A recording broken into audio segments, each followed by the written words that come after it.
I feel deeply humbled and honored. I want to thank the Government of India for this prestigious award.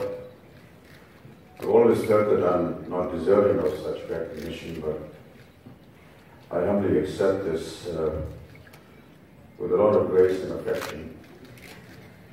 It's been 50 years of my journey in this film industry. It started in 1969, and it's the 50th edition of the IFFI. I cannot but compliment the Government of India and IFFI for having conducted themselves in such a wonderful manner. Each year we find a growth in the delegates that come here, the choice of films that are brought to the country, giving us an opportunity to see the works and creativity of other parts, from other parts of the world. I've always felt that cinema is a universal medium, one that is beyond language and beyond all kinds of other factors that keep coming into our social and moral lives. When we sit inside a darkened hall, we never ask the caste, creed, color, or religion of the person sitting next to us. Yet we enjoy the same film, we sing the same songs, we laugh at the same jokes, we cry at the same emotions. There are very few mediums left, ladies and gentlemen, in this fast disintegrating world that can claim such integration in this medium. I hope that we continue to make films that will bring people together and disintegrate this rather odd system of keeping sides due to color, caste, and religion, bringing us all into one community, making us hold hands together to appreciate our creativity and take a step forward in making this world a more peaceful place. Thank you ever so much again for having me here today and for conducting this retrospective of some of my films. The one that we're going to see this afternoon or this morning is a film called Park, which has been made and directed and idolized by R. Balki, the director, who had very strong feelings about the illness called progeria. Progeria, as you know, gentlemen, is a terrible disease that children go through, and they age very rapidly.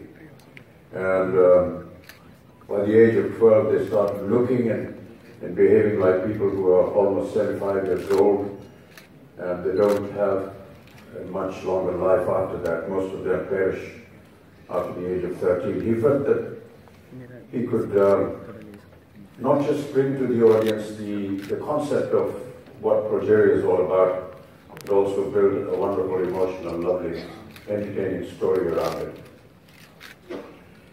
I don't know if Balki is here today, but I really want to compliment him. Every time I work with him, he comes across with some great ideas, and I keep asking him, how the hell are you going to be able to execute this? And what the heck have you been drinking before you thought of this? But he's always been very successful in all his endeavors. He comes across with very unique ideas.